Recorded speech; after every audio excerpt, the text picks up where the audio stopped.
Alors, enfin, la dernière partie, la dernière grosse partie sur le système nerveux végétatif, le système nerveux végétatif. Hyper important, on en a déjà parlé, donc c'est parti, let's go. Donc le système nerveux central, vous vous souvenez, c'est l'encéphale et la moelle épinière, et il y a le système nerveux périphérique, qui est soit somatique, c'est-à-dire volontaire, soit involontaire, végétatif, c'est-à-dire involontaire. Donc là, nous, on va se situer au niveau du système nerveux végétatif, donc involontaire.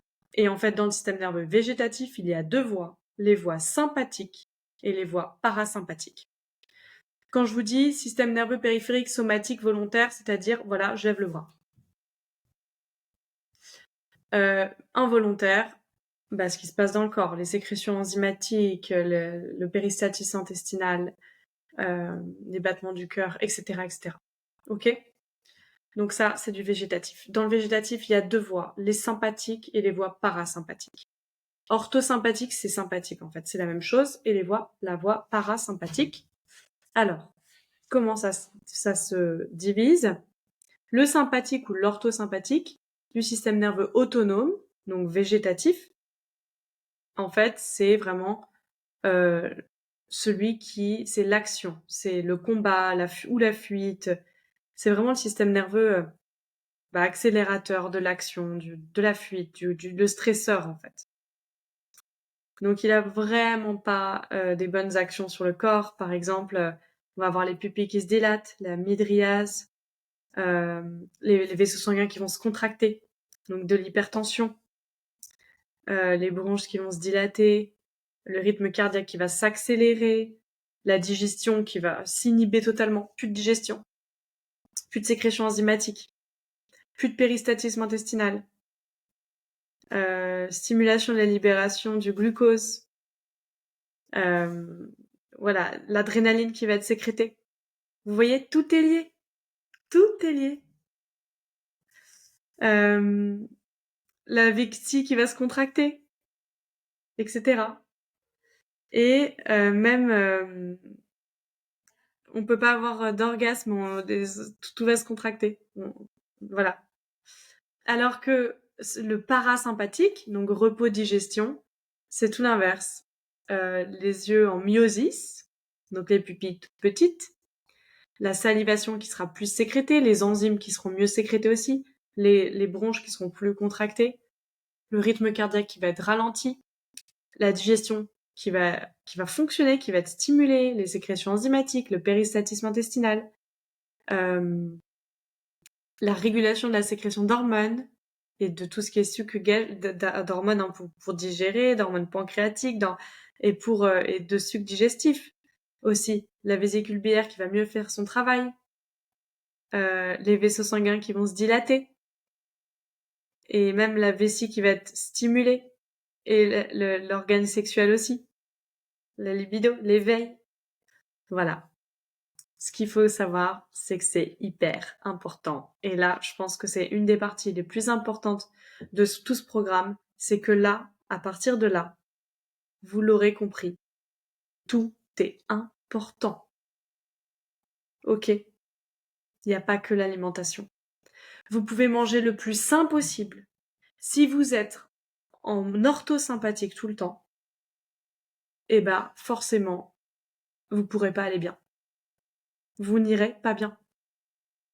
Il faut se mettre en para. Il faut un réel équilibre.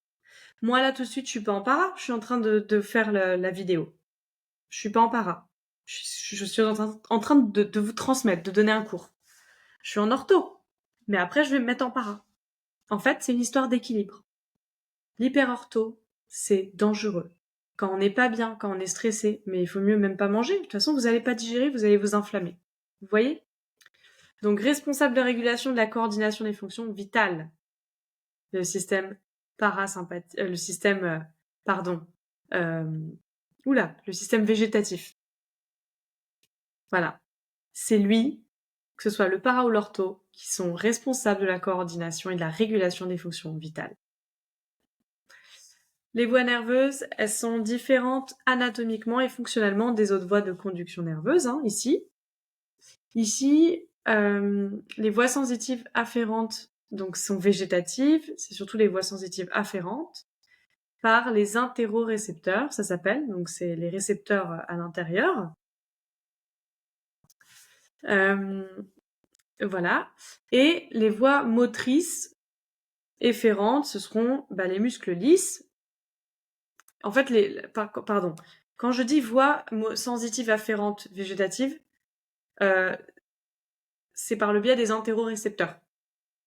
C'est eux qui vont être à l'issue de ces voies-là.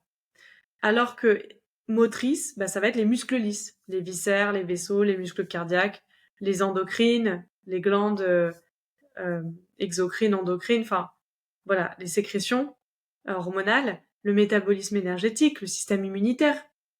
Et en fait, j'ai envie de vous dire, on ne sait même pas tout encore. Mais ce qu'on sait, c'est que tout vient de là. Et on l'a bien compris, et aussi on peut le vivre, on le sent bien. Donc voilà. Un petit point sur l'orthosympathique.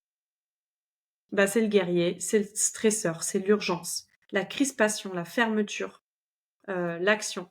Oui, quand on est stressé, qu'est-ce qu'il faut? C'est l'urgence. Il faut survivre.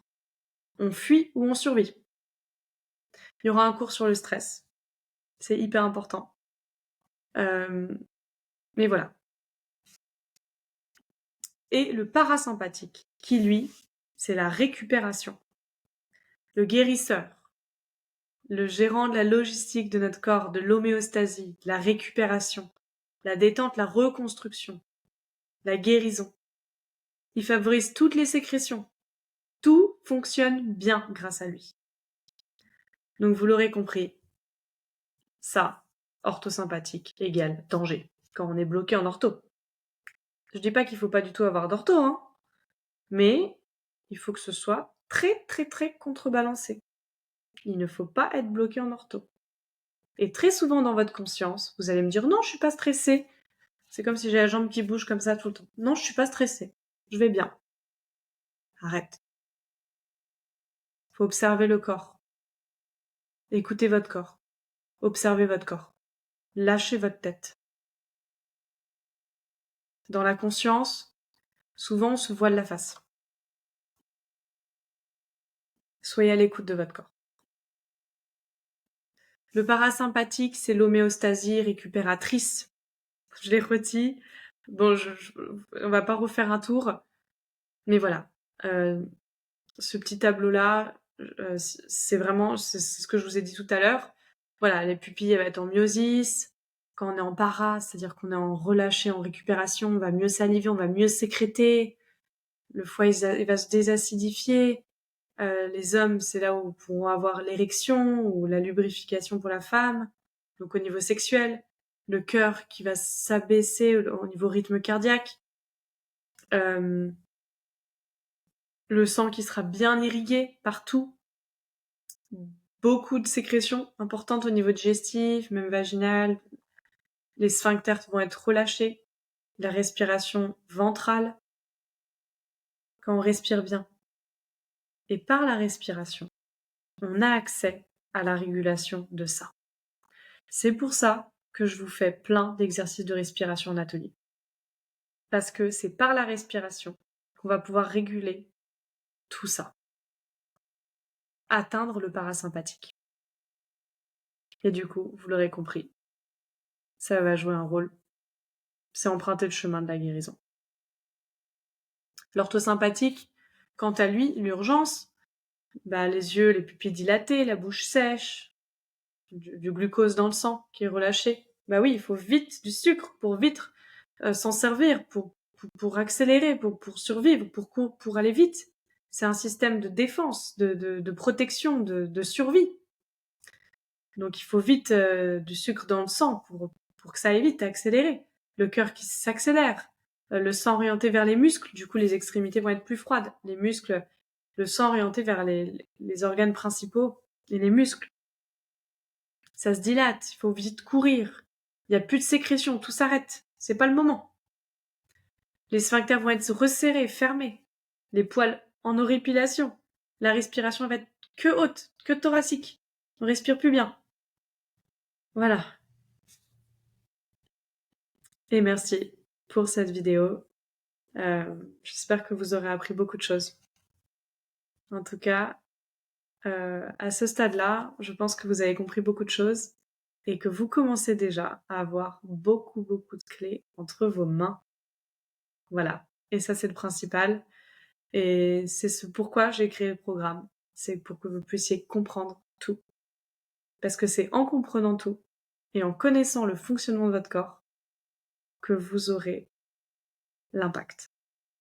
Que vous pourrez avoir l'impact. Que vous pourrez être hyper conscient et diriger votre vie. Voilà. Merci beaucoup et on se dit à la semaine prochaine.